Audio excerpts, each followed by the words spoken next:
Our next guest is Latin rap's first prominent trans artist, and she's carved out a revolutionary path to stardom in her native Puerto Rico and now the world. Please welcome Villana to the South by Southwest studio. Hey. All right, V, you told me that I have the flow. You do. Okay, first of all, what is the flow? El flow is like... El flow. What is el flow? Well, I just said it in Spanish. Como porte, it's like the way you carry yourself. I feel like everybody has flow, you know? It's really just innate to everyone. It's how you like present yourself to the world and whether you can do it gracefully and like make people be like, damn. And you said that I have it. Yeah. So this is the middle-aged dad bod flow. I'm living for it. Yeah. I will wife, are you listening to that? All right, V says I got it. I'm pretty sure she's sure. You have the flow. Your flow is being recognized, but it took a while for your flow to come out to the world. And I love origin stories. And you've been very honest about your journey. It started off in a conservative family in Puerto Rico.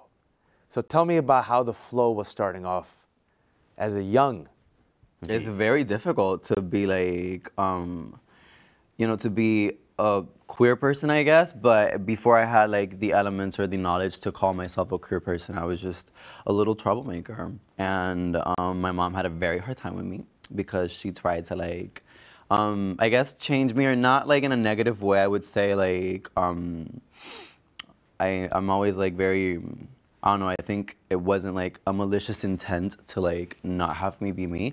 It's just that sometimes a lot of parents are so afraid that, you know, like the world is such a scary place for queer people. So maybe like she was trying to like not set me up for failure in a way. So she educated me the best way she could, but I was still gonna do me. And that's always been that. So it was very rocky at first, of course.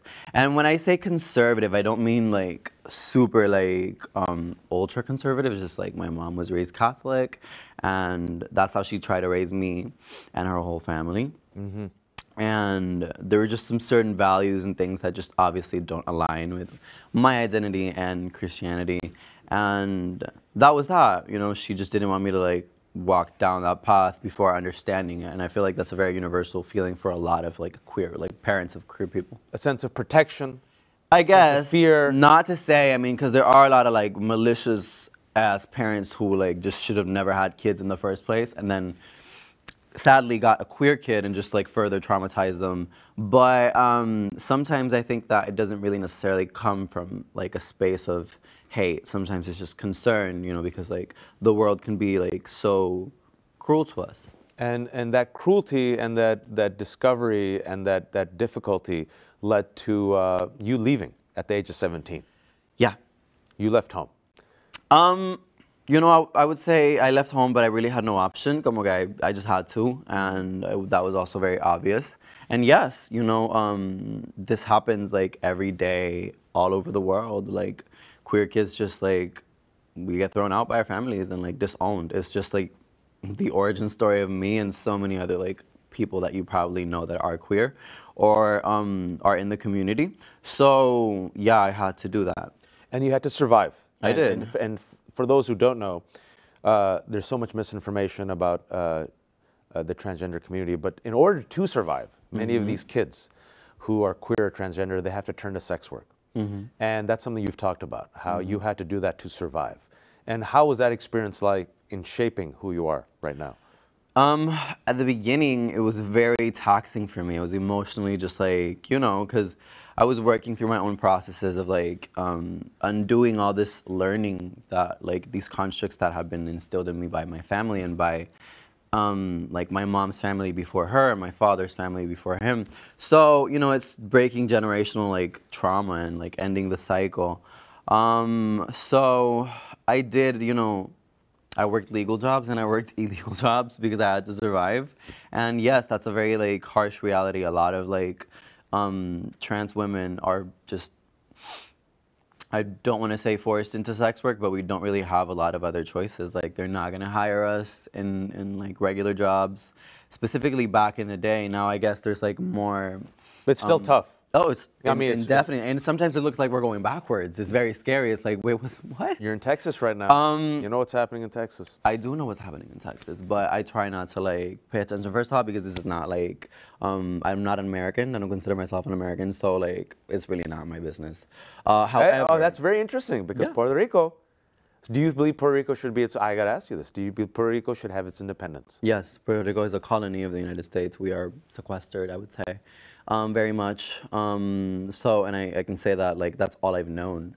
And I think that as a trans person, I didn't really transition until I was 25 and until I left home, because it might sound like far-fetched, but I didn't understand the concept of sovereignty because my country is not sovereign. It's not far-fetched. So it really just like took a long time for me to understand that I could like actually have agency within myself and be like, mira, una cosa, como que I'm gonna just do this. I'm gonna do me because I've always wanted to. I've always felt this, and like it's now or never. Before I transitioned, it was just like, oh, like, well, in my next life, I know I'm gonna be this. I'm gonna be like this. You already went to the next life before this life. Well, yeah, because I didn't really know like that this was like a thing that I could do until I like went out into the world at 17 and like I met trans women and I was like, that's it. Like that it clicks now. I understand. So I think it makes perfect sense because it's two types of colonization, right? Because my family's originally from Pakistan. India and Pakistan was colonized. You internalize it without realizing it, right? You're trying to find your voice. And then you have two layers here, as a Puerto Rican, but also as a trans woman who didn't have the language to know who she is, to find the flow. To find the flow. The right flow. I feel like the flow is always there, and like, you know, that was the most telling part. It was always like, don't sit like that, don't talk like that, don't stand like that. Because society has this little box like pre-made for you the minute you're born. So, you know, they very much tried to make me fit. I just said, no. It was interesting, the decision to release your first album, not as a trans woman. I mean, why, I'm really curious. As you were trying to find your voice, you had to go through the musical journey of realizing this is not me. Yeah. Yeah, I feel like those were, I'm an artist, I'm a creator, like, just soul-wise, I'm gonna create no matter what, regardless of whether it's being consumed by millions or like no one. I create things for myself all the time that I don't share. So I just delve into a lot of art, and that's just something that's very in me. And before I had found like the courage to actually transition and step into my womanhood and my identity, I was still making music because I love music. So I was just, you know, like maybe I would say half-assing it a little bit in the sense of it not being like entirely authentic because I wasn't being entirely authentic with myself. And then the minute I let that go and I just like let go of that fear and I let it move through me, I'm very into Dune, and you know, like there's this quote that says that fear is like the mind killer. Fear is the mind killer. Fear is the mind killer. So as soon as I let that go, it was so clear like the path that I had to follow. And it was scary at first because I thought, well, I've already released music as a male presenting person, and like how are people gonna take this? I know how trans women are like treated in society. I know how my friends are treated. So it was like a very much risk it all situation, but it was that big to me, you know, like it was so unavoidable that regardless of whether or not it like risked everything I had made so far and nobody would want to like ever listen to me again, I was still gonna do it. And it was the exact opposite. It makes sense is that when you came to be with your voice, your true voice, yeah, that's when you blew up. I mean, in a way, the music got better. You're more confident, you're more comfortable, you can hear it in the songs. And now you are, and Jen doesn't want me to say this, but you're crushing it, as they say. But on the flip side of that is you have acknowledged that you creating music as a trans woman, that you being you, has put a target on you. And you realize that target can lead to violence and death. And you've talked about this, and you say it's still worth it. It is. We're not moving past, like we're not moving backwards, regardless. And if it's not me, there is a line of succession. You know, and also I would like to say that I'm not the only trans woman that's like crushing it. There are so many of us right now, like in the media. You know, there's Kim Petras, there's Arca, there's like a lot of just like women who are rising to. You know, there was Sophie, and these are just like names that are like global, I guess, or like more known over here. But like back where I come from, there's a lot. También, I don't feel like I'm more of a referent or an icon than like any other trans woman, because it's just like the magnitude of like it all, and just like we are all revolution. So it's not really going to stop regardless of whatever happens. I appreciate the humility, and it's my job to promote you, but you're also Lollapalooza. Yeah. I mean, how does that feel that V from Puerto Rico, trans woman, is playing for the most mainstream of mainstream crowds at Lollapalooza, and they're inviting you because of the music?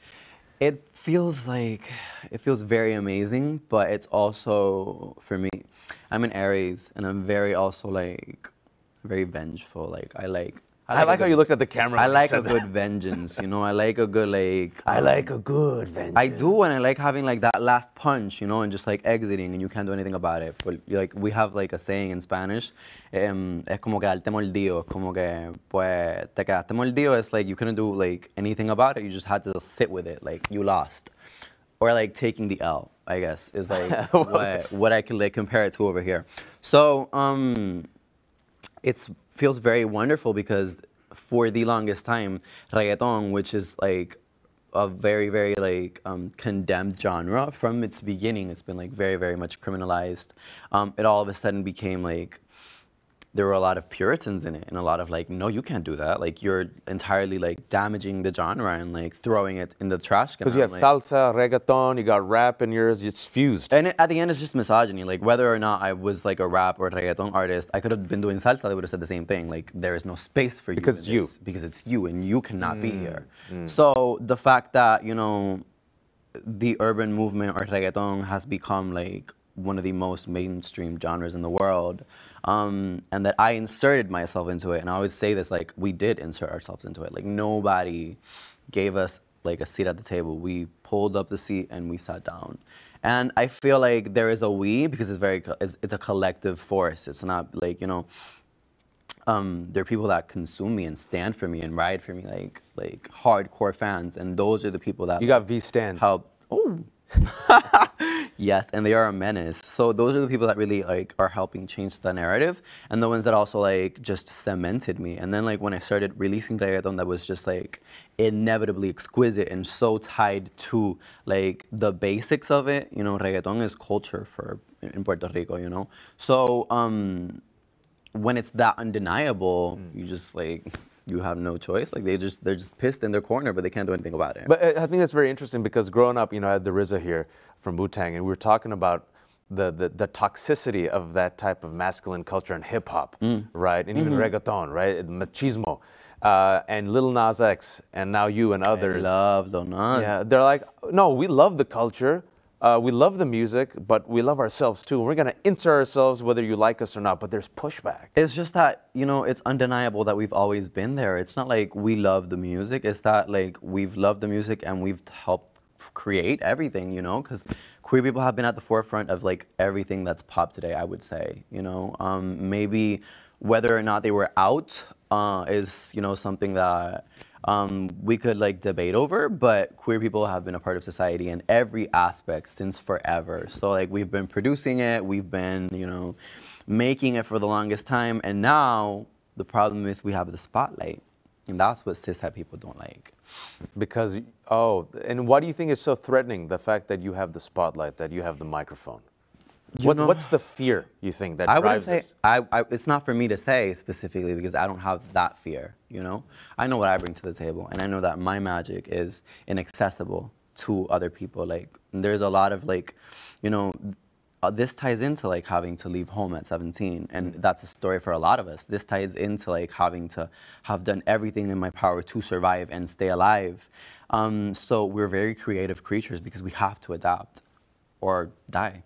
So, you get feedback from a loving audience, a global audience, so many different people, but there's also young queer kids, trans kids, who are living in those families where if they speak out, they're gonna get beat up, they're gonna get killed, they're gonna get kicked out. And what do those kids say to you when they see you at Lollapalooza and they're like, oh, V? I don't have that access to speak to every, like, each of those kids, but I see them, and I always like make a point of reinforcing safety. And like, I didn't do this until I was 25 because it was not like, I could have like been killed had I done it before. I was not in a Especially safe in Puerto space. Rico. Yeah, no, and especially in Puerto Rico still now. But like, I was not in a safe space to do that, and I feel like until you are at a safe space to explore your identity, to be you, and you know that you can actually do it, I would say like wait for that. There's nothing wrong with like having to like survive in stealth mode. I did it for the longest time because it was what helped me like get to where I am and stay alive. But you know, sometimes it's not. I really, really do admire the kids that like stand up, like, because I knew this when I was 5, you know, like I knew this when I was 5. It's just that You knew it in your soul, in your bones. of course. But you had no language for it. When I had no language for it, when my only language for it was like, I don't know what my mom taught me, and I would like go to bed and pray, and I'd be like, God, tomorrow I want to wake up and be a girl. Tomorrow I want to wake up and be a girl. And, you know, so that was always there, but I had to let that go because it was proving to be like violent, you know? It was proving that like, if I keep this up, they're gonna keep like, you know, it's gonna keep getting worse. So I'm gonna just play into it. I'm gonna be the guy. I'm gonna be like who they want me to be. I'm gonna play into the character. And I did that, you know. But isn't it exhausting to act? It was. You're acting every day. I was acting every day. It's method acting 24/7. Yeah, but I feel like that also made me like a very like a beast because, you know, I went to, and I wouldn't really say like it's acting because it's just like, listen, we're all human and we're all on a spectrum of fluidity because like the binary is there, male, female, whatever, but there's also like so many things in between. And I was able to take myself to like the most extreme point of like masculinity in order to like, you know, maybe be like, okay, maybe I can do this, maybe it'll be enough. Because I was very cute as a guy, let me tell you. I was doing fine, and it was so much more than that, and it was just this calling of this thing that I really had to do because I just wasn't being like entirely 100% me. And I got to the point where I was like, listen, what if I never get another chance? What if this like I'll do it in my next life thing isn't real? What if there's only this one? I don't know. I don't know all the answers. So I went ahead and I did it. And that fluidity of experience is represented in the music, right? And the album is La Sustancia. How does it all come about in that album that is now just taken over? You know, I feel like it's inevitable that it like it's permeated by that because I made this album on the like during the length of time that I was on HRT. Well, I still am, but you know, like when I started it and when I started feeling all these things and like my body like physically changing. And going like the opposite direction, and it's so much, and it's a very big pivot, and I am thankful to my body every single day for like everything that it's been able to like withstand. But this has just felt like so much more correct, and everything started falling in line. So my experiences and my music. So just like I feel like this veil was just like taken off, and I could see like entirely clearly now. And it's there. You could just feel it in the music, you know? And that's why I feel like people connect to it. And you don't have to be trans. You just have to like want to living your truth. And I feel like everybody can like relate to that. I'm pretty sure that not everyone who goes to Lollapalooza is trans, and not all. So it's the music that brings them. Right? And regardless, there's just a lot of queer people that like connect with it because it's just like, it's about authenticity. So it doesn't really have to like speak directly 100% to your experience. But then again, like what thing in pop music does, you know, it's just like, I make music, like I make feel good music and I make party music and it's really good. And people like sometimes have this expectation of it having to be like super academic because, you know, like I have to like explain to people like what this is or like my identity even, and I'm past that. I don't have to do that, and I'm not doing that. So I'm just focusing on making really good music. And you can live in this world and dream big in this world. And as you're dreaming and living, the kids love Bad Bunny. And Bad Bunny is like, you know who's really dope? V. Tell us about that collaboration. That's true. Well, we don't have a collaboration, but we do know each other, and he has expressed his love and support, and I absolutely like feel very blessed to have like one of the biggest artists in the world say that about me. You don't have a collaboration yet. T. Okay. So yeah, I feel like it's very it feels very, very good for me. But he did facilitate, you know, the Visa collaboration. That is true, and I've said that before. We met like at an after party, and he introduced me, and the rest was history. and history is still being made. History is still being written. And everyone can hear you, they can buy the albums, and they can see you at Lollapalooza. Thank you so much. Congratulations. Thank you. I knew you when. I knew you when. Villana will be performing at the Parish tonight at 1 a.m. and again later in the evening on Wednesday, March 15th at the ACL Moody Theater at 8:40 p.m. These interviews are streaming live during the event on our YouTube channel, youtube.com/SXSW. I'm your host, Wajat Ali, and thank you for watching.